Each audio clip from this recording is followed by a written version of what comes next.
সম্মানিত মুসল্লিন ইকরাম, গত জুমায় আমরা হজ সম্পর্কে আলোচনা করতেছিলাম। আল্লাহ পাক রব্বুল আলামিন যদি তৌফিক দান করেন, আজকেও নির্ধারিত সময়ের মধ্যেই হজ সম্পর্কে আপনাদের সামনে কিছু আলোচনা করব ইনশাআল্লাহ। হজ শব্দের অর্থ হলো নিয়াত করা, কসদ করা, অর্থাৎ নিয়াত করা। নির্দিষ্ট মাসে, নির্দিষ্ট মাসে, নির্দিষ্ট দিনে, নির্দিষ্ট সময়ে এবং নির্দিষ্ট স্থানে নির্দিষ্ট কিছু কাজ করাকে হজ বলে। মনে রাখতে হবে, মাস নির্দিষ্ট, দিন এটাও নির্দিষ্ট, সময় এটাও নির্দিষ্ট, স্থানগুলো নির্দিষ্ট। এই সময়ে কিছু কাজ করাকে হজ বলে। হজের ফরজ আছে তিনটা। এক নাম্বার, হজের ফরজ হলো ইহরাম বাঁধা, অর্থাৎ হজের যে পোশাক আছে সেই পোশাককে বলা হয় ইহরাম। সেলাই ছাড়া সেই পোশাক ইহরাম পরা। পুরুষের জন্য ইহরাম পরা, ইহরাম দুইটা কাপড়, একটা লুঙ্গির মতো করে পরা, আর একটা হলো ডান বগলের নিচ দিয়ে কাঁধের সঙ্গে ঝোলায়া দেওয়া, এটা হলো ইহরাম। মহিলাদের ইহরাম নাই, মহিলারা যে পোশাক পরে থাকে সেটাই ওনাদের ইহরাম। ওনারা সেই অবস্থাতেই হজের তারা নিয়াত করবে। ইহরাম বাঁধার পরে 2 রাকাত নামাজ পড়া। ইহরাম বাঁধার পরে 2 রাকাত নামাজ পড়া, এর আগে গোসল করা, ওযু করা, এগুলো সুন্নাত। 2 রাকাত নামাজ পড়ার পরে 3 বার তালবিয়া পাঠ করা, তারপরে হজের নিয়াত, আরবিতে হোক বাংলাতে হোক, এটা হজের নিয়াত করা যে আল্লাহ আমি হজের নিয়াত করতেছি বা উমরার নিয়াত করতেছি, আপনি আমার হজ উমরা কবুল করেন এবং আমার জন্য সহজ করেন, আমার হজ উমরা কবুল করেন এবং আমার জন্য সহজ করেন। কারণ হজের সফর অত্যন্ত কঠিন সফর।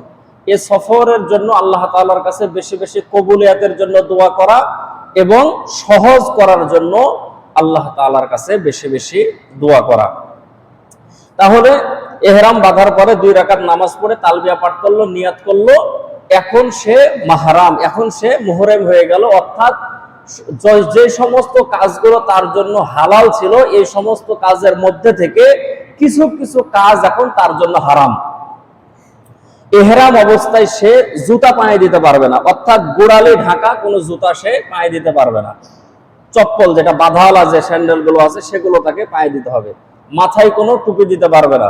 সুগন্ধি জাতীয় কোন সুগন্ধি আতর, সেন্ট এগুলো মাখতে পারবে না। সুগন্ধি জাতীয় কোনো খাবার সে খেতে পারবে না, কোনো শিকার করতে পারবে না। এরকম ভাবে স্ত্রী যদি কাছে থাকে, ওই জাতীয় কোনো কথা বলা যাবে না, কাউকে কোনো আঘাত করা যাবে না, মুখ দিয়ে খারাপ কথা বলা যাবে না, মানুষকে কষ্ট দেওয়া যাবে না। এরকম ভাবে মাথার চুল এবং এরকম ভাবে দাড়ি, হাত পায়ের লোম, নখ এগুলো নাড়ানাড়ি বেশি করা যাবে না, যাতে করে শরীর থেকে ঝরে না পড়ে যায়।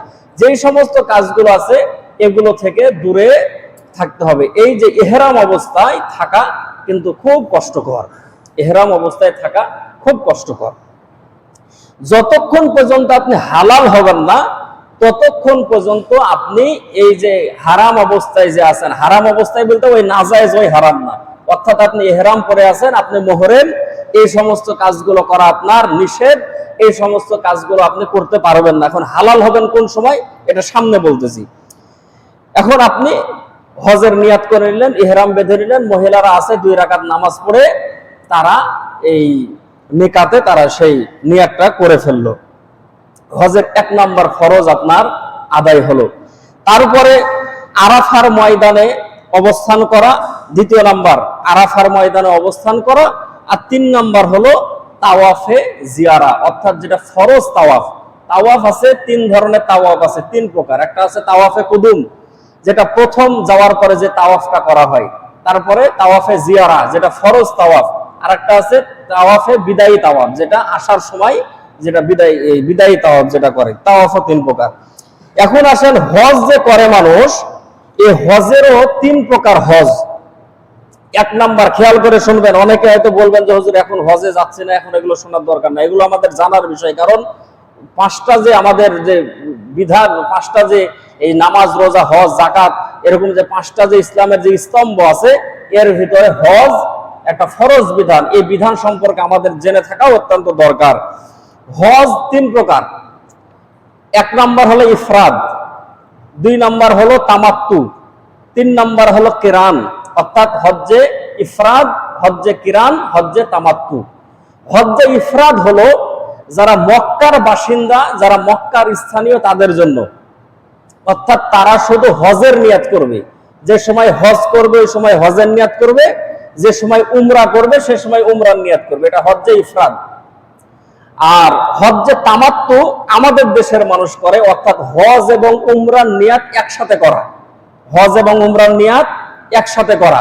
অর্থাৎ আমাদের দেশের হাজী সাহেবরা দেখেন অনেক আগেই কিন্তু চলে গেছে, কয়েক লক্ষ হাজী এখন ওই অবস্থান করতেছে, আমাদের দেশের অনেক হাজী চলে গেছে। এখন হজ্জে তামাত্তু করে আমাদের দেশের, এটার নিয়ম কি, হজ এবং উমরার নিয়াত করে হাজী সাহেবরা চলে গেছে। যারা মক্কায় আগে যায় তারা মক্কায় আগে যাওয়ার পরে এই ঢাকাতেই ইহরাম বাঁধার পরে সেখানে যে উমরা করে, আর যারা মদিনায় আগে যায় তারা ওই জুল হুলাইফাতে ইহরাম বাঁধার পরে তারা আসার পরে উমরা করে। তারা হজ্জে তামাত্তু নিয়াত করেছে, অর্থাৎ উমরা করার পরে তারা যখন হালাল হবে, মাথা মুন্ডন করার পরে তারা ইহরামের কাপড় খুলে রাখলো, অর্থাৎ হালাল হলো। এখন এই সময় থেকে 8ই জিলহজ যে হজের কার্যক্রম মিনা থেকে যে শুরু হয়, এ সময় পর্যন্ত তারা হালাল অবস্থায় থাকবে, অর্থাৎ সাধারণ পোশাকে চলতে পারবে। সাধারণ যেভাবে কাজকর্মগুলো সেগুলো স্ত্রী ব্যবহার ছাড়া তারা অন্যান্য যে কাজগুলো আছে এই সমস্ত কাজগুলো তারা করতে পারবে। এটা হলো হজ্জে তামাত্তু। আর হজ্জে কিরান যেটা আল্লাহ রাসূল সাল্লাল্লাহু আলাইহি ওয়াসাল্লাম করেছেন, হজ্জে কিরানটা কঠিন। সেটা হলো কি, এই যে মানুষ যখন রওনা করে সে সময় সে হজ উমরার নিয়াত করে ইহরামের কাপড় পরবে। অর্থাৎ কেউ যদি শাওয়াল মাস থেকে হজের নিয়াত করা যায়, কেউ যদি শাওয়াল মাসে হজের নিয়াত করে যদি বের হয়, তাহলে শাওয়াল, জিলকদ, জিলহজের 8 তারিখ থেকে 13 তারিখ পর্যন্ত হজের যে কার্যক্রমগুলো যে চলে, ইহরাম যতক্ষণ পর্যন্ত সে হালাল হতে পারবে না, মানে কুরবানি করার পরে যারা সরাসরি কুরবানি করতে যায় তারা তো কুরবানি করে, আর যারা টাকা জমা দেয় ওরা মোবাইলের দিক তাকায় থাকে কখন মেসেজ আসবে, মানে মেসেজ আসার পরে তারা কুরবানি করে, এই মাথা নাড়া করে। তো এই যে শাওয়াল মাসে কেউ যদি রওনা করে ইহরাম বাঁধার পরে, একেবারে ওই জিলহজ মাসের 13 তারিখ 13 তারিখ পর্যন্ত যতক্ষণ পর্যন্ত তার কুরবানি না হয় ততক্ষণ পর্যন্ত সে ইহরাম খুলতে পারবে না। এটা হলো হজ্জে তামাত্তু, হজ্জে কিরান। এটাই করেছিলেন রাসূল সাল্লাল্লাহু আলাইহি ওয়াসাল্লাম, অর্থাৎ হজ্জে কিরান করেছেন, অর্থাৎ এক ইহরামে তিনি উমরা করার পরে হালাল হন নাই, হজ করার পরে তিনি হালাল হয়েছিলেন। তাহলে হজ এর নিয়াত 3 প্রকার, একটা হলো হজ্জে ইফরাদ, হজ্জে কিরান আর হজ্জে তামাত্তু। আমাদের দেশের হাজী সাহেবরা হজ্জে তামাত্তু করে, উমরা করার পরে হালাল হয়, তারপরে মিনায় যাওয়ার আগে আবার ইহরাম পরে তখন 5 দিনের জন্য আবার তারা প্রস্তুতি গ্রহণ করে। সম্মানীয় উপস্থিতি, এখন ছেলেদের জন্য এই 3টা, ছেলে মেয়ে উভয়দের জন্য, আর মেয়েদের জন্য অতিরিক্ত আরেকটা ফরজ হলো, সেটা হলো মাহরাম। মেয়েদের টাকা পয়সা যতই থাকুক, তাদের যদি মাহরাম না থাকে তাহলে তার উপরে হজ ফরজ না। মাহরাম বলতে স্বামী, সন্তান, বড় ভাই, নানা, দাদা, যেগুলো মাহরাম, যাদের সঙ্গে বিবাহ করা হারাম, তাদের সঙ্গে তারা হজে যেতে পারবে। এরা যদি পায়, মাহরাম যদি কাউকে না পায়, তাহলে সে যত টাকারই মালিক হোক না কেন তার উপরে হজ ফরজ না। তাহলে সম্মানিত উপস্থিতি, আমরা হজের ফরজ জানলাম 3টা, খেয়াল করে মনে রাখবেন। 1 নাম্বার ইহরাম বাঁধা, 2 নাম্বার হলো আরাফার ময়দানে অবস্থান করা, 3 নাম্বার হলো তাওয়াফে জিয়ারা করা, অর্থাৎ ফরজ যে তাওয়াফ সেই তাওয়াফ করা। ফরজ তাওয়াফের অবশ্য সময় থাকে, 10 তারিখ থেকে 13 তারিখ পর্যন্ত সময় থাকে, যে কোনো সময় করলেই হলো ফরজ তাওয়াফের, এটা সময় থাকে। এখন আসেন হজের ওয়াজিব। হজের ওয়াজিব হলো 6টা। 1 নাম্বার মুজদালিফায় অবস্থান করা, 2 নাম্বার হলো জামরাই পাথর নিক্ষেপ করা, 3 দিন পাথর মারতে হবে, 49টা পাথর মারতে হবে 3 দিনে, পাথর নিক্ষেপ করা।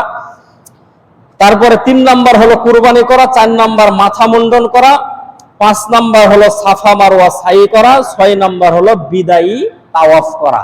এটা হলো হজের ওয়াজিব। এখন আসেন আমরা একটু বিস্তারিতভাবে জানার চেষ্টা করি। মানুষ যখন হজে যাওয়ার জন্য যখন নিয়াত করে, যারা হাজী, যারা মক্কায় অবস্থান করে, তাদেরকে বলা হয় জুয়ুফুর রহমান, তাদেরকে বলা হয় জুয়ুফুর রহমান, অর্থাৎ রহমানের মেহমান, আল্লাহর মেহমান।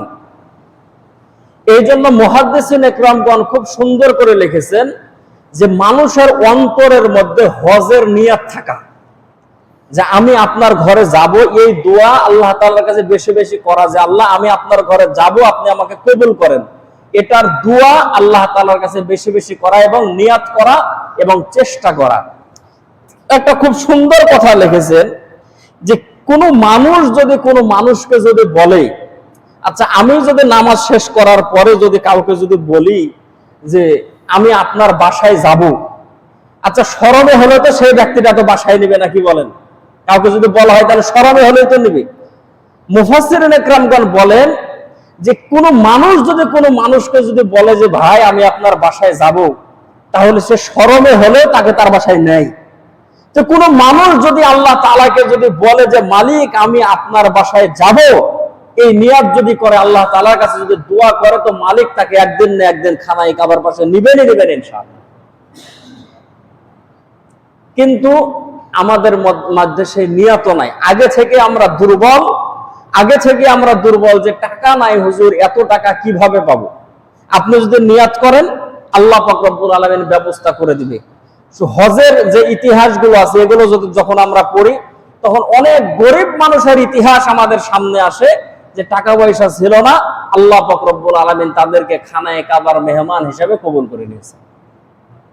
সম্মানিত উপস্থিতি, গত বছর তানোরের এক হাজি গেছি, তানোর যে থানা আছে সেই জায়গার এক হাজি গেছে, তানোরের বিলে সে মাছ মারে, মাছ বিক্রি করে, কত টাকা রোজগার করে বলেন? মাছ বিক্রি করে এরকম দিগ্রামে লোক নাই? সেখান থেকে সে এবছর তো 1 লাখ টাকা তো হজের কমেছে, সে বছর আরো 1 লাখ টাকা বেশি ছিল, সেই টাকা দিয়ে সে মাছ বিক্রি করে, মাঠে পুকুর থেকে নদী থেকে মাছ ধরে, বাজারে মাছ বিক্রি করে, সে হজ করে আসছে। আরেকজন হাজি সিএনজি চালাই, সেও গতবার হজ করে আসছে। এই জন্য সম্মানিত উপস্থিতি, আপনি যদি নিয়াত করেন যে আমি হজে যাব, আল্লাহ পাক রব্বুল আলামিনের কাছে যদি দোয়া করেন, নিয়াত করেন, তা আল্লাহ পাক রব্বুল আলামিন অবশ্যই আপনাকে কবুল করবেন, অবশ্যই কবুল করবেন। এই জন্য জুয়ুফুর রহমান, আল্লাহ পাক রব্বুল আলামিনের মেহমান হওয়ার জন্য আমাদেরকে চেষ্টা করতে হবে এবং আল্লাহ পাক রব্বুল আলামিনের কাছে বেশি থেকে বেশি দোয়া করতে হবে। এখন মানুষ যারা হজ করার জন্য যায়, তাহারা ইহরাম বাঁধলো, ইহরাম বাঁধার পরে মিনায় অবস্থান করলো, আরাফার ময়দানে অবস্থান করলো। কিন্তু আমাদের দেশের যে সমস্ত হাজী সাহেবরা যায়, সেই সমস্ত হাজী সাহেবদের যে ভিতরে যে একটা উপলব্ধি থাকার যে একটা কথা, যে সে যে তালবিয়াটা যখন সে পাঠ করে, যে লাব্বাইক আল্লাহুম্মা লাব্বাইক, লাব্বাইক লা শারীকা লাকা লাব্বাইক, ইন্নাল হামদা ওয়ান নি'মাতা লাকা ওয়াল মুলক লা শারীকা লাক, এই তালবিয়ার মধ্যে সে কি বলে? ওই যে ইব্রাহিম আলাইহিস সালাতু ওয়াস সালাম মানুষকে যে ডাক দিয়েছিলেন, হজের জন্য যে ডাক দিয়েছিলেন, এই ডাকের সে সাড়া দেয় মানুষগুলো। কেউ কাউকে ডাকলে লাব্বাইক মানে কি? উপস্থিত। ইব্রাহিম আলাইহিস সালাতু ওয়াস সালাম যে ডাক দিয়েছেন, এর জবাব মানুষগুলো দেয়, লাব্বাইক আল্লাহুম্মা লাব্বাইক, লাব্বাইক লা শারীকা লাকা লাব্বাইক। বলে আল্লাহ আমি উপস্থিত, আল্লাহ আমি উপস্থিত, আমি সাক্ষ্য দিতেছি, লা শারীকা লাকা লাব্বাইক, আপনার কোনো শরীক নাই। ইন্নাল হামদা, সমস্ত প্রশংসা আপনার, অন্যের মাতা, সমস্ত নিয়ামতের মালিক আপনি, লাকা ওয়াল মুলক, সমস্ত প্রশংসা আপনার, লা শারীকা লাক, আপনার কোনো শরীক নাই। হাজী সাহেবরা আল্লাহ পাক রব্বুল আলামিনের কাছে এই সমস্ত কথাগুলো বলে, যে আপনার সমস্ত প্রশংসা আপনার, সব কিছুর মালিক আপনি, আপনার কোনো শরীক নাই। এই তালবিয়া পাঠ করার পরে, ইহরাম বাঁধার পরে হাজী সাহেবরা মিনায় অবস্থান করে, মুজদালিফায় অবস্থান করে, আরাফার ময়দানে অবস্থান করে। আরাফার ময়দান এমন একটা জায়গা, সারাটা দিন আরাফার ময়দানে হাজী সাহেবরা যে অবস্থান করে, সেই জায়গার মধ্যে যেই দোয়া বান্দা আল্লাহ তাআলার কাছে করে, সমস্ত দোয়া আল্লাহ তাআলা কবুল করে দেন। আরাফার ময়দানের সমস্ত দোয়া আল্লাহ পাক রব্বুল আলামিন কবুল করেন। এক হাজী সাহেব উনি বলতেছেন যে আরাফার ময়দানে তার ছোট্ট 2টা বাচ্চাকে নিয়ে সে হজ করার জন্য গেছে। আরাফার ময়দানে হাজী সাহেবদের জন্য ভাতের ব্যবস্থা থাকে না, কিন্তু অন্যান্য ওই শরবতের ব্যবস্থা থাকে, তারপরে দুধের ব্যবস্থা থাকে, বিভিন্ন ফলের ব্যবস্থা থাকে। সে জায়গায় মানুষ ফ্রি সেগুলো সার্ভিস দেয়, ব্যবস্থা করে, সেগুলো দেয়। তো সেখানে অনেকগুলো জিনিসের ব্যবস্থা আছে। তো উনি বলতেছেন যে আমার ছোট্ট দুইটা বাচ্চা, তাদেরকে আমি জিজ্ঞেস করতেছি যে তোমরা কি খাবা। তো ছোট্ট দুইটা বাচ্চা বলতেছে যে আব্বু আমরা আইসক্রিম খাবো। তো উনি বলতেছেন যে আমি বললাম যে এখানে আইসক্রিম পাওয়া যায় না। উনি বলতেছেন যে এখানে আইসক্রিম পাওয়া যায় না। এই কথা বলার পরে কিছুক্ষণ পরে উনি বলতেছেন যে কিছুক্ষণ পরে দেখতেছি যে একটা মানুষ হাতের মধ্যে দুইটা আইসক্রিম নিয়ে এসে আমার দুইটা বাচ্চার হাতে দুটো আইসক্রিম দিয়ে চলে গেল। কথা কি বুঝেছেন? এই কথা বলার পরে সে চোখের পানি ছেড়ে দিয়েছে, যে এটা হয়তো আল্লাহ তাআলা আমাকে বুঝালো যে বান্দা, এটা হলো এমন একটা জায়গা যেই জায়গায় বান্দা যেই দোয়া করুক না কেন আল্লাহ তাআলা কবুল করে। আমার ছোট্ট হাজী তার মনে চাইছে যে সে আইসক্রিম খাবে, তুমি বললা যে অন্য জিনিস আছে, আইসক্রিম নাই, তাহলে এই জায়গা কি এমন জায়গা আমি আল্লাহ তাআলাকে তাকে আইসক্রিম দিতে পারি না? তিনি বলেন যে সেখানে তারা বিক্রি করার জন্য আসে নাই, জাস্ট দুইটা আইসক্রিম নিয়ে আসার পরে আমার দুইটা বাচ্চার হাতে দিয়ে তারা সামনের দিকে চলে গেল। মানুষ আল্লাহ পাক রব্বুল আলামিনের কাছে সেখানে যে দোয়া করে আল্লাহ পাক রব্বুল আলামিন তার সেই দোয়া সেখানে কবুল করে না। আমাদের দেশের মানুষগুলো বুঝে না। রাসূল করিম সাল্লাল্লাহু আলাইহি ওয়াসাল্লামের সাহাবী তারা বলেন যে আমরা যখন রাসূলের সঙ্গে আরাফার ময়দানে অবস্থান করতেছিলাম, একটা মানুষ কত দোয়া করতে পারে বলেন? সকাল থেকে সন্ধ্যা পর্যন্ত, মাগরিব পর্যন্ত সেখানে থাকতে হয়। তো সেখানে একটা মানুষ সন্ধ্যার আগে আগে সেই জায়গা ছেড়ে দিবে, তো একটা মানুষ সকাল থেকে সন্ধ্যা পর্যন্ত কত দোয়া আছে বলেন? আমরা 5-10 মিনিট জুম্মার পরে দোয়া করি, তারপরে অনেক মানুষ বিরক্ত হয়ে যায়, কেউ দোয়া করে, কেউ করে না, কেউ চলে যায়। একটা মানুষ সকাল থেকে সন্ধ্যা পর্যন্ত কত দোয়া করা যায়? সাহাবীরা বলেন যে আমরা দোয়া করতে করতে আর কি বলবো পাই না, কি দোয়া করব। কিন্তু নবীজি সাল্লাল্লাহু আলাইহি ওয়াসাল্লাম একের পর এক দোয়া করেন। আল্লাহ পাক রব্বুল আলামিনের কাছে যতক্ষণ পর্যন্ত দোয়াটা কবুল না হয় ততক্ষণ পর্যন্ত আল্লাহ রাসূল হাত নামান। আল্লাহ রাসূল সাল্লাল্লাহু আলাইহি সাল্লাম আরাফার ময়দানে একের পর এক দোয়া করেন, আর জিবরাইল আলাইহিস সালাতু ওয়াস সালাম এসে সুসংবাদ দেন, নবীজি আপনার দোয়া আল্লাহ পাক রব্বুল আলামিন কবুল করে নিয়েছেন। তবে নবীজি সাল্লাল্লাহু আলাইহি ওয়াসাল্লাম আরাফার ময়দানে এত পরিমাণে নবীজি সাল্লাল্লাহু আলাইহি ওয়াসাল্লাম আরাফার ময়দানে দোয়া করতেন, মুজদালিফায় দোয়া করতেন নবীজি সাল্লাল্লাহু আলাইহি ওয়াসাল্লাম। এরকম ভাবে যতগুলো দোয়া কবুলের জায়গা আছে সেই সমস্ত জায়গাগুলোতে দোয়া করা, অর্থাৎ হজের সফরটা দোয়া কবুলের সফর। যেরকম কষ্ট আছে সেরকম আল্লাহ পাক রব্বুল আলামিন পুরস্কারের ব্যবস্থা রেখেছেন। নবীজি সাল্লাল্লাহু আলাইহি সাল্লাম বলেন যে যার হজ আল্লাহ পাক রব্বুল আলামিনের কাছে কবুল হয়ে যাবে তার পুরস্কার হলো জান্নাত।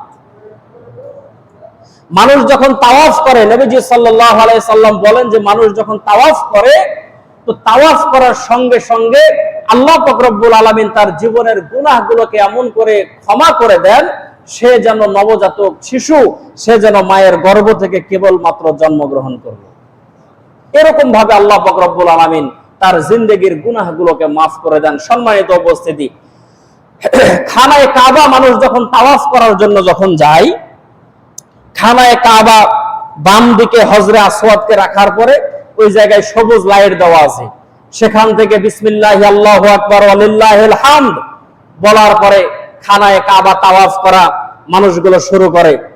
শুধু রুকনে ইয়ামানি থেকে শুরু করে হজরে আসওয়াদ পর্যন্ত একটা নির্দিষ্ট দোয়া আছে, সেটা হলো রব্বানা আতিনা ফিদ দুনিয়া হাসানা ওয়া ফিল আখিরাতি হাসানাতাও ওয়া কিনা আযাবান্নার। তাছাড়া এই তাওয়াফ করার সময় আপনার মনে যে দোয়া আসবে আপনি সেই দোয়া করবেন আল্লাহ পাক রব্বুল আলামিনের কাছে, আল্লাহ পাক রব্বুল আলামিন কবুল করবেন। 7টা চক্কর যখন আপনার কমপ্লিট হবে তখন আপনার তাওয়াফ শেষ হলো। তাওয়াফ শেষ করার পরে মাকামে ইব্রাহিমকে সামনে রেখে 2 রাকাত নামাজ পড়তে হয়। 2 রাকাত নামাজ পড়া সুন্নাত, 2 রাকাত নামাজ পড়া। সেখান থেকে 2 রাকাত নামাজ পড়ার পরে আল্লাহ পাক রব্বুল আলামিনের কাছে দোয়া করবেন। দোয়া কবুলের স্থান, আল্লাহ তাআলা দোয়া কবুল করবে।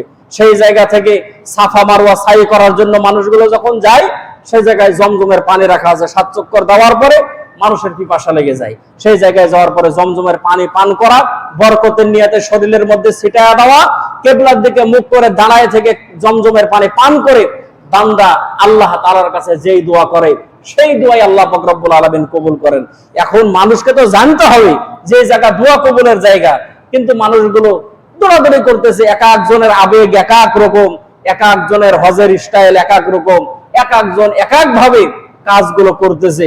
কারো ভিতরে দেখবেন মানুষ চিৎকার দিয়ে কান্নাকাটি করে, খানায় কাবার গেলাম ধরে তো ছাড়ে না, চিৎকার দিয়ে কান্নাকাটি করে। কিছু মানুষ আছে স্বাভাবিক যেমন ঘুরে তো ঘুরতেছে, স্বাভাবিক যেরকম মানুষ ঘুরে তো ঘুরতেছে, তো যে কান্নাকাটি করতেছে তার আবেগ আর যে সাধারণ ঘুরতেছে তার আবেগ কি একরকম হয়?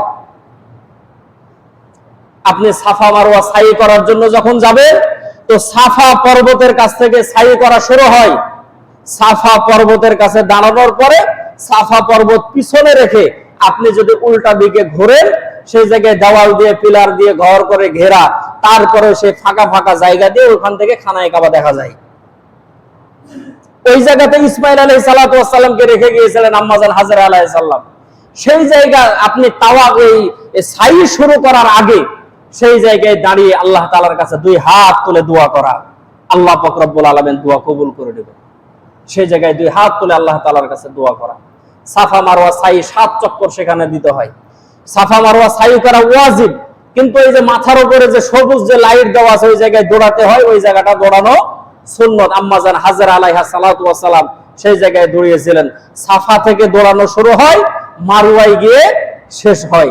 সেখান থেকে বের হওয়ার পরে আপনার যদি জরুরত যদি সারে, তাহলে আবু জাহেলের বাড়ি আছে ওই জায়গায়, পায়খানা করা আছে হাজার হাজার, আপনি কাজ সারলেন।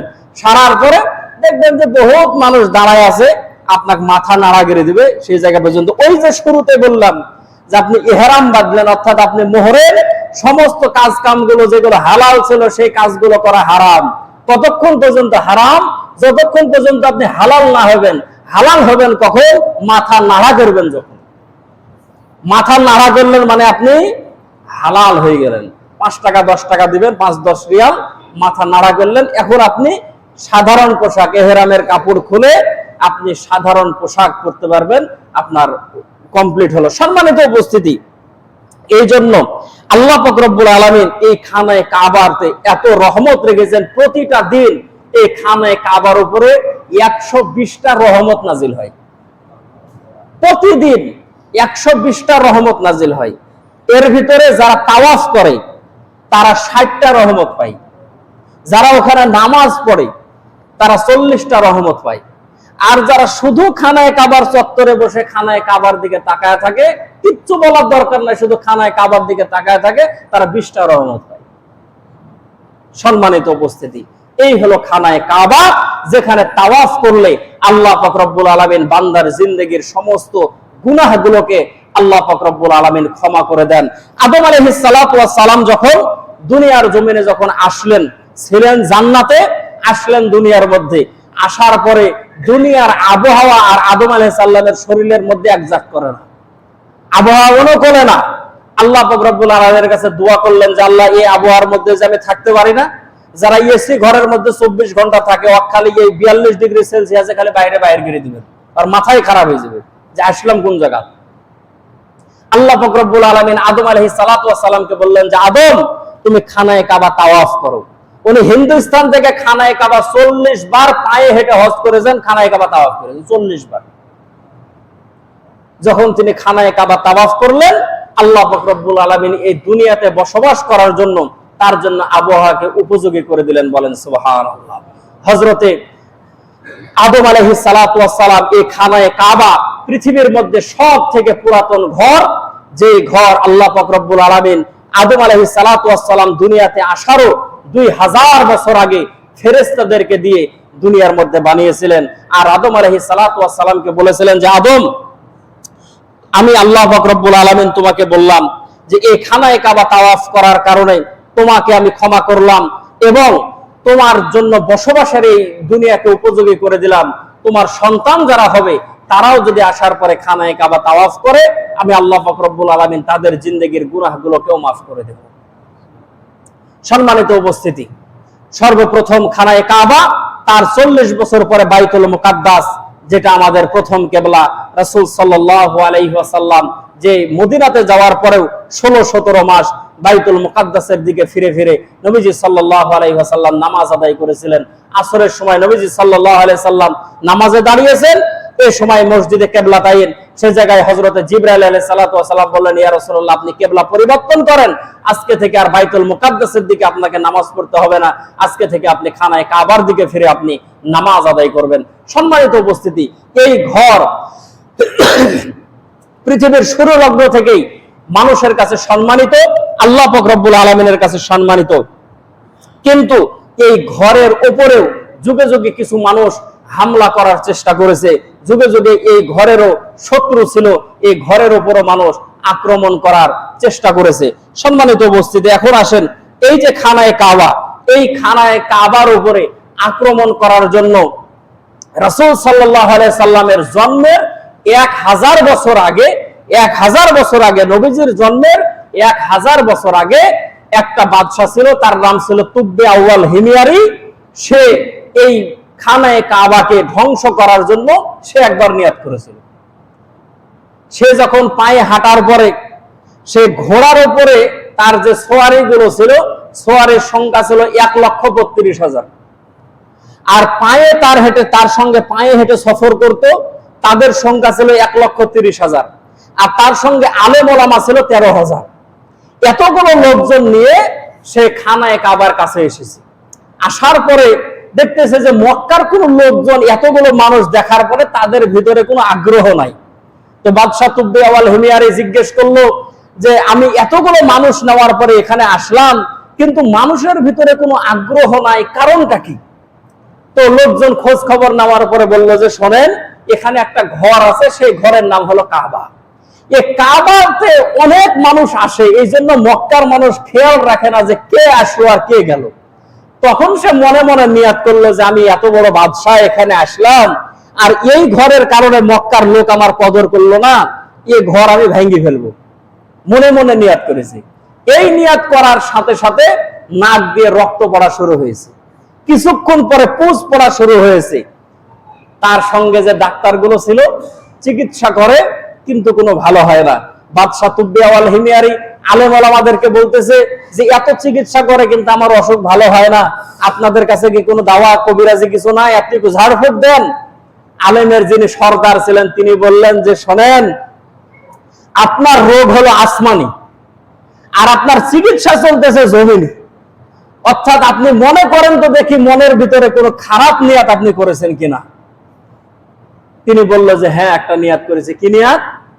বলে এই ঘরের কারণে এলাকার লোকজন আমাকে সম্মান করলো না, এই জন্য এই ঘর ভাঙ্গি ফেলবো, এই নিয়াত করেছি। বলে সর্বনাশ, কি নিয়াত করেছেন আপনি? আপনি এই নিয়াত চেঞ্জ করেন। সঙ্গে সঙ্গে সে বলল যে আল্লাহ, আমার ভুল হয়েছে, আমাকে আপনি ক্ষমা করেন। এই খানায়ে কাবার যে আপনার যে ঘর, এই ঘরের মধ্যে আমি রেশমের গেলাপ পরায় দেব, রেশম কাপড়ের আমি গেলাপ পরায় দেব। কিছু বলবেন নাকি? এর বসেন, আমি শেষ করে তারপরে বলেন। বসেন। রেশমি কাপড়ের আমি গেলাপ পরায় দেব, এবং মক্কার যে সমস্ত বাসিন্দা আছে তাদেরকে আমি 7 দিরহাম করে আমি তাদেরকে দেব, এবং তাদের আমি সম্মান করব। এই কথা বলার সঙ্গে সঙ্গে তার নাক দিয়ে রক্ত এবং পুঁজ পড়া বন্ধ হয়ে গেল। বলেন সুবহানাল্লাহ। সম্মানিত উপস্থিতি, সেখানে কিছুদিন থাকার পরে সমস্ত মানুষগুলোকে নিয়ে তারা মদিনার দিকে রওনা করলো। সে সময় তার জায়গার নাম ছিল ইয়াসরিব। সেই জায়গায় যাওয়ার পরে আলেম ওলামা যারা আছে সে জায়গার বালু নিয়ে পাথর নিয়ে নাড়ানাড়ি করে। বাদশা তুব্বে আওয়াল হিমিয়ারি বলতেছে যে তুমি এই জায়গায় আসার পরে আপনারা এই পাথরগুলো নিয়ে নাড়ানাড়ি করেন, কারণটা কি? বলে আমরা কিতাবের সঙ্গে মিলাইতেছি, কিতাব সাক্ষী দেয় এই জায়গার মধ্যে যে আখেরি জামানার নবী আসবে, মুহাম্মদ সাল্লাল্লাহু আলাইহি ওয়াসাল্লাম হিজরত করে মদিনায় আসবে, মদিনাতেই তার দাফন হবে। বলেন সুবহানাল্লাহ। সেই জায়গায় থেকে আলেম ওলামারা আসে নাই। সেই জায়গার মধ্যে আলেম ওলামাদের জন্য সেই জায়গায় 400 বিল্ডিং বানাই দিয়েছিলেন সেই জায়গায়, এবং রাসূল সাল্লাল্লাহু আলাইহি ওয়াসাল্লামের জন্য বাদশা তুব্বে আওয়াল হিমিয়ারি সেই জায়গায় বিল্ডিং বানাই দিয়েছিলেন। সেই বিল্ডিং আস্তে আস্তে আস্তে আস্তে আইয়ুব আনসারীর হাতে সেই বিল্ডিং এর চাবি ছিল। রাসূল সাল্লাল্লাহু আলাইহি ওয়াসাল্লাম যখন হিজরত করে মদিনায় গেল, তখন আইয়ুব আনসারী ওই তুব্বে আওয়াল হিমিয়ারি বাদশার চিঠি আর বাড়ির চাবি আর আল্লাহ রাসূলের কাছে হস্তান্তর করলেন, বুঝাইয়া দিলেন, আর বললেন যে হাজার হাজার বছর আগে, আপনার জন্মেরও 1000 বছর আগে তুব্বাউল হিমিয়ারি এই চিঠিটা লিখে গেছে আর আপনার জন্য বাড়ি বানায় গেছে। বলেন সুবহানাল্লাহ। সম্মানিত উপস্থিতি, এখন আসেন, এই খানায় কাবা ভাঙ্গার জন্য তারা একবার চেষ্টা করেছে কিন্তু পারে নাই। পরবর্তীতে একটা প্রসিদ্ধ ইতিহাস, যে ইতিহাস আমরা সকলেই জানি, যে বাদশাহ আব্রাহা এই খানায় কাবা ভাঙ্গার জন্য তারা হস্তি বাহিনী নিয়ে এসেছিল এই খানায় কাবা ভাঙ্গার জন্য। আরাফার ময়দান, মিনা এবং মুজদালিফা, মিনা এবং মুজদালিফার মাঝখানে একটা জায়গা আছে, সেই জায়গার নাম হলো ওয়াদিয়ে মুআসসার। ওয়াদিয়ে মুআসসার হলো যেই জায়গায় হস্তি বাহিনীকে ধ্বংস করে দেওয়া হয়েছিল। এখনো ওয়াদিয়ে মুআসসার দিয়ে যখন হাজী সাহেবরা যখন যায়, তখন মুআল্লিম বলে যে আপনারা দ্রুত গতিতে আপনারা সামনের দিকে যান, কারণ এই জায়গা হলো গজব নাজিল হওয়ার জায়গা। বাদশাহ আব্রাহা খানায় কাবার উপরে হিংসা করে সে নিজের দেশে একটা খানায় কাবা বানাইছে, সেই জায়গার মধ্যে মানুষ যাওয়ার পরে পায়খানা করে দিয়েছে। তার রাগ হলো যে আমি একটা ঘর বানালাম, সেই ঘরের ইবাদত করবে কি? মানুষ আসার পরে সেই জায়গার মধ্যে পায়খানা করে দিয়েছে আমার ঘরের মধ্যে। সে 50,000 সৈন্য একসঙ্গে নিয়ে, হস্তি বাহিনী নিয়ে, রাসূল সাল্লাল্লাহু আলাইহি সাল্লামের জন্মের 50 দিন আগে, মাত্র 50 দিন আগে সে হস্তি বাহিনী নিয়ে সে খানায় কাবা ভাঙ্গার জন্য রওনা করেছে মক্কার দিকে। ওয়াদিয়ে মুআসসার এই জায়গায় আসার পরে তার যে বড় যে হাতি ছিল, সেই হাতিটা সেই জায়গার মধ্যে বসে গেল। বাদশাহ আব্রাহা চাবুক দিয়ে আঘাত করে, কিন্তু হাতি আর সামনের দিকে যায় না। সন্ধ্যা লেগে গেল। সেই জায়গায় থাকার পরে বাদশাহ আব্রাহা খবর পাঠালো যে যাও ওই খানায় কাবার মুতাল্লিকে দেখভাল করে কে, তাকে ডাক দাও। খানায় কাবার মুতাল্লিকে ডাকা হলো। মুতাল্লি হলো রাসূল সাল্লাল্লাহু আলাইহি সাল্লামের দাদা আব্দুল মুত্তালিব।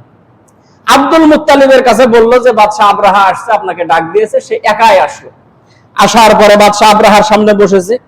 তা আব্রাহা বলতেছে যে দেখেন, আমি তো আসছি, এই যে হস্তি বাহিনী দেখতেছেন, এত বড় বড় হাতি, আর আমার সঙ্গে 50,000 লোক আছে।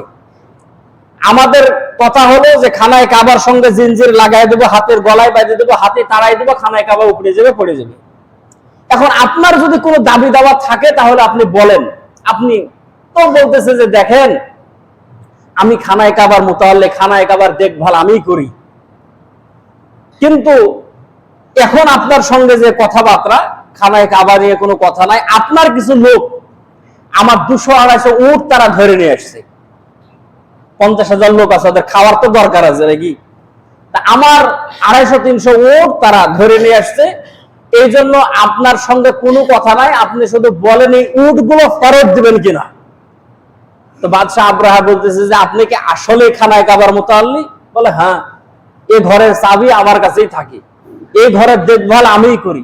বলে আপনি তো খুব স্বার্থপর মানুষ, এই ঘরের কারণে আপনাদের এত সম্মান। আমি তো মনে করছিলাম যে আপনি এই ঘরের নিরাপত্তার জন্য আমার কাছে বলবেন যে ঘর আপনি ভাঙবেন না, আপনি চলে যান, বিনিময়ে যা নিবেন। কিন্তু আপনি এই ঘরের ব্যাপারে কোনো কথা না বলে আপনি বলতেছেন যে আপনার উট বুঝাই দেন। আপনার মতো মানুষ তো আমি জীবনে দেখিনি। বাদশাহ আব্রাহা বলতেছে যে এই নবীজির চাচা আব্দুল মুত্তালিব বলতেছে যে বাদশাহ, এই ঘরের মালিক তো আমি না, এই ঘরের মালিক আল্লাহ, উটের মালিক আমি, আমার উট আমাকে দিয়ে দাও। আর ঘরের মালিক যে, সে যদি পারে তাহলে তার ঘর সে হেফাজত করবে। সুবহানাল্লাহ বলবেন না? এই ঘরের মালিক আমি না, এই ঘরের খাদেম আমি। অতএব তোমার যদি ক্ষমতা থাকে তাহলে তুমি এই ঘর ভাঙবা, আর যার ঘর তার যদি ক্ষমতা থাকে তাহলে সে ঘর সে রক্ষা করবে। আমার উট আমাকে ফেরত দিয়ে দাও। উট যখন ফেরত পেয়ে গেল, আব্দুল মুত্তালিব আসার পরে ওযু করলেন। ওযু করার পরে খানায় কাবা বুকের সঙ্গে লাগিয়ে, খানায় কাবার দেওয়ালের সঙ্গে বুকটা লাগায় সারাটা রাত চোখের পানি ছেড়ে দিয়ে কাঁদলেন। আল্লাহ পাক রব্বুল আলামিনের কাছে বললেন যে আল্লাহ, যুদ্ধ করার মতো আমার সৈনিকও নাই, আমার সমর্থও নাই, আমি খানায় কাবার খাদেম, আমি খানায় কাবার খেদমত করি। বাদশাহ আসছে, ঘর ভেঙে ফেলবে, মালিক এই ঘরের আমানত আপনার কাছে দিলাম, আপনি এই ঘরকে আপনি রক্ষা করবেন। আর মক্কার আশেপাশে যে বাড়িগুলো ছিল তাদেরকে বললো যে তোমরা বাড়ি ঘর ছেড়ে দিয়ে তোমরা পাহাড়ে অবস্থান নাও, কারণ সকালবেলা এই বাদশার সঙ্গে আল্লাহর যুদ্ধ হবে। কথাটা খেয়াল করেন, কতটার বিশ্বাস। বাদশার সঙ্গে আল্লাহর যুদ্ধ হবে, তোমরা এলাকা ছেড়ে তোমরা পাহাড়ে চলে যাও, এলাকা তোমরা খালি করে দাও। সম্মানিত উপস্থিতি, লোকজন সৈন্য সামর্থ্য নিয়ে তারা চলে আসলো। আসার পরে খানায় কাবাতে তারা আক্রমণ করবে, কিন্তু হাতি আর সামনের দিকে যায় না, তারা পিছনের দিকে ফিরে চলে আসলো। আবার ফিরে চলে এসেছে ওয়াদিয়ে মুআসসারে, সেখানে চলে এসেছে। আল্লাহ পাক রব্বুল আলামিন ওয়ারসালা আলাইহিম তায়রান আবাবিল, ঝাঁকে ঝাঁকে আল্লাহ পাক রব্বুল আলামিন পাখি পাঠালেন। এই পাখি দেখার পরে বাদশা আব্রাহা লোকজনদেরকে বলতেছিল যে দেখো, এই খানায় কাবা ভাঙ্গার পক্ষে আমাদের সঙ্গে আল্লাহ আছে। এই যে দেখো আকাশের মধ্যে রৌদ্র দেখা যাচ্ছিল, এখন এই মেঘের মতো দেখা যায়, মানে ঝাঁকে ঝাঁকে পাখি আসতেছে। ওরা মনে করতেছে আল্লাহ আকাশে মেঘ দিয়ে ওদেরকে ছায়া দিতেছে। বলে এই যে দেখো আকাশের মধ্যে মেঘ দেখা যায়, এই জন্য আল্লাহ আমাদেরকে ছায়া দিতেছে। একটা পাখির কাছে ছিল 3টা পাথর, একটা ছিল মুখে আর 2টা ছিল 2 পায়ে। কোন পাথর দিয়ে কাক মারা হবে ওই পাথরের ভিতরে আবার লেখা ছিল। সুবহানাল্লাহ, পাথরের ভিতর লেখা ছিল। আচ্ছা, একটা পাখি বা কত বড়, আর পাথরে বানিল কত বড়। একটা পাথর একটা মানুষের মাথার উপরে ফেলে, একটা হাতির মাথার উপরে ফেলে। ফেলার সঙ্গে সঙ্গে ওই যে গরু ভুসি খেলে যেরকম হয়, সোবা সোবা যে হয়ে যায়, মানুষ কুষার চাবাই খেলে যে সোবা সোবা হয়, সোবা সোবা হয়ে গেছে। মানুষও নাই, হাতিও নাই। সুবহানাল্লাহ বলেন, মানুষও নাই, হাতিও নাই। একটা পাখি মুখের ভিতর একটা পাথর নিয়ে খালি ঘুরে, একজন পালায় বাড়ি চলে গেছে। এখন ওর নাম লেখা আছে, ওয়াকার পাই না, ঘুরতে ঘুরতে বাড়ির ভিতর যে মারিয়ে এসছে। সুবহানাল্লাহ। সম্মানিত উপস্থিতি, খানায় কাবা আল্লাহ পাক রব্বুল আলামিন হেফাজত করলেন দুনিয়ার সমস্ত মানুষের জন্য, হুদাল লিল আলামিন। আল্লাহ পাক রব্বুল আলামিন বলেছেন এই খানায় কাবা তামাম পৃথিবীর সমস্ত মানুষের জন্য হেদায়েতের ঘর। যারা এই খানায় কাবাতে আসবে, আমি আল্লাহ পাক রব্বুল আলামিন তাদেরকে হেদায়েত দিয়ে দিব। বলেন সুবহানাল্লাহ। হেরেমের যে এরিয়া আছে, মক্কার যে এরিয়া আছে, হেরেমের যে এরিয়া আছে, এই এরিয়াকে আল্লাহ পাক রব্বুল আলামিন নিরাপদ করেছেন। দুনিয়ার মধ্যেও নিরাপদ। ওই জায়গার মধ্যে যারা ঢুকবে, এমন কি কেউ যদি কাউকে হত্যা করে খুন করে যদি ওই জায়গার মধ্যে যদি ঢোকে, সেই জায়গার মধ্যে আসামি ধরাও নিষেধ। সেই জায়গার মধ্যে আসামি ধরাও নিষেধ। কোন ধরনের খারাপ কাজ সেই জায়গার মধ্যে করা যাবে না। মশা মাছি কোনো কিছু মারা যাবে না সেই জায়গার মধ্যে। সবকিছু আল্লাহ পাক রব্বুল আলামিন নিষেধ করে দিয়েছেন। আল্লাহ পাক রব্বুল আলামিন বলেন এই জায়গা হলো এমন হেদায়েত, এমন নিরাপদ জায়গা, এই জায়গার মধ্যে যারা আসবে শুধু দুনিয়ার মধ্যে তারা নিরাপদ না, আমি আল্লাহ পাক রব্বুল আলামিন তাদেরকে জাহান্নামের আগুন থেকেও নিরাপদ করব। বলেন সুবহানাল্লাহ। সম্মানিত উপস্থিতি, এই জন্য খানায়ে কাবা যেদিকে আমরা ফিরে আল্লাহ পাক রব্বুল আলামিনের ইবাদত করি, যেখানে 1 রাকাত নামাজ আদায় করলে 1 লক্ষ রাকাত নামাজের সওয়াব পাওয়া যায়। 1 রাকাত নামাজে 1 লক্ষ রাকাত নামাজের সওয়াব। এটা কি চারটিখানি কথা? 1 রাকাতে 1 লক্ষ রাকাতের সওয়াব। মদিনার মসজিদে, মসজিদে নববীতে নামাজ পড়বেন, 1 রাকাত নামাজে 50,000 রাকাতের সওয়াব। আল্লাহ পাক রব্বুল আলামিন সেই জায়গার মধ্যে এতটা বরকত রেখেছেন। মুহাদ্দিসিন ইকরামগণ লেখেন, কোন মানুষ যদি একটানা খানায়ে কাবার মধ্যে 1 মাস যদি নামাজ পড়ে, 1 মাস যদি নামাজ পড়ে, তার আমল নামার মধ্যে 950 বছর নামাজ পড়ার সওয়াব জমা হবে। 1 মাস যদি টানা নামাজ পড়ে। তবে বড় পরিতাপের কথা হলো, আমাদের দেশের অনেক মানুষের সঙ্গে সে জায়গায় দেখা হলো, ওই মসজিদ ঝাড়ু দেয়, নামাজ পড়ে না। কি বদমাইশের বদমাইশ! ওই জায়গা পরিষ্কার করে, কার্পেট পরিষ্কার করে, ওই জায়গার মধ্যে ময়লাগুলো পরিষ্কার করে, নামাজের সময় ওই জায়গায় হুক্কিহা দাঁড়ায় থাকে, কিন্তু নামাজ পড়ে না। এক সময় নিয়ম ছিল যে নামাজ না পড়লে শাস্তি।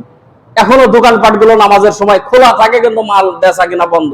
সম্মানিত উপস্থিতি, কিন্তু আমি অনেককে বললাম যে এই সুযোগ, 1 রাকাতে 1 লক্ষ রাকাতের সওয়াব, এটা কি চারটিখানি কথা? কিন্তু মানুষগুলো সে জায়গাতে যাওয়ার পরেও নামাজ পড়ে না। আরো দুঃখের কথা কি জানেন? শেষ বয়সে হজ করতে যায়, একটু হাঁটতে হবে দুপুরবেলা জোহরের নামাজ পড়তে, হোটেলেই নামাজ পড়ে, হাজিরাও 5 ওয়াক্ত নামাজ হেরেবে পড়তে যায় না। অনেক হাজি আছে, হাঁটতে হবে, 10 মিনিট হাঁটতে হবে, রোদে 10 মিনিট হাঁটে যেতে হবে, এখান থেকে যারা ওই মোড় হাঁটে চলে যেতে হবে, এত দূর রাস্তা যে হাঁটতে হবে, এই জন্য এসি রুম থেকে আর বাড়াবে না, ওই ঘরের ভিতরে সে নামাজ পড়বে, ওই জায়গায় যাবে না। কিন্তু খেয়াল করলো না যে হোটেলের মসজিদে নামাজ পড়লে এক রাকাতেরই সওয়াব, ওটা ওয়াক্তিয়া মসজিদ, জুমার নামাজও হয় না। আর ওই জায়গায় নামাজ পড়লে, হেরেমের ভিতর নামাজ পড়লে 1 রাকাতে 1 লক্ষ রাকাতের সওয়াব। এই জন্য সম্মানিত উপস্থিতি, আপনাদের কাছে উদাত্ত আহ্বান থাকবে, এই 2 জুমা হজের ফজিলত সম্পর্কে আপনাদেরকে কিছু ধারণা দেওয়ার চেষ্টা করেছি। যাদের সামর্থ্য আছে অবশ্যই খানায়ে কাবার তাওয়াফ করা, খানায়ে কাবার হজ করা জীবনে তাদের জন্য একবার ফরজ, জীবনে একবার মানুষের জন্য হজ ফরজ। যাদের টাকা পয়সা আছে অবশ্যই যাবেন আপনি হজ করার জন্য। যাদের টাকা পয়সা কম আছে আল্লাহ তাআলার কাছে দোয়া করবেন, অন্তত পক্ষে উমরার নিয়াত করেন যে আমি উমরা করব, খানায়ে কাবা দেখবো, নবীজির রওজায় সালাম দেব, সরাসরি আল্লাহ পাক রব্বুল আলামিনের ঘর সামনে রেখে সে জায়গায় নামাজ আদায় করব। আল্লাহ তাআলার কাছে দোয়া করবেন, বেশি থেকে বেশি আল্লাহ তাআলার কাছে দোয়া করবেন। এবং যারা টাকা পয়সা আছে, মনে করলেন যে টাকা পয়সা আছে আমি বিমানে উঠবো না, সেই জায়গায় যে আমার শরীরে শক্তি নেই, হজ করতে পারবো না, সম্মানিত উপস্থিতি, আল্লাহর রাসূলের কথা, সে ব্যক্তি ইহুদি হয়ে মারা গেল কি খ্রিস্টান হয়ে মারা গেল, সেটা দেখার দায়িত্ব আমি রাসূলের না। খালি নামের শুরুতে 4.5 অক্ষরে মোহাম্মদ লিখে বাহাদুরি দেখানোর কোনো প্রয়োজন নাই। আপনার টাকা পয়সা থাকলে অবশ্যই আপনাকে হজ করতে হবে। আপনার শরীরে শক্তি না থাকলে কাউকে দিয়ে আপনাকে বদলি হজ করাতে হবে। যদি আপনার বাপের উপরে হজ ফরজ ছিল, আপনার বাপ মরে গেছে, সন্তানের উপরে ওসিয়ত থাকবে এটা যে সন্তান যাতে করে বাপের পক্ষ থেকে হজ আদায় করে দেয়, এটা ফরজ বিধান। নামাজ পড়া যেমন ফরজ, রমজানে রোজা রাখা যেমন ফরজ, টাকা থাকলে হজ করা তেমনই ফরজ। গ্রামের অধিকাংশ মানুষের উপরে হজ ফরজ হয়ে আছে, কিন্তু খালি কাপকে মেরে আছে, হজ করবে না, টাকা খরচ হয়ে যাবে। তাই সম্মানিত উপস্থিতি, এই নিয়াত পরিহার করেন, খানায়ে কাবা তাওয়াফের নিয়াত করেন। আল্লাহ পাক রব্বুল আলামিন আমাদেরকে কবুল করুক, বলেন আমিন। যারা সুন্নাত পড়েননি কবুল আল জুমা 4 রাকাত।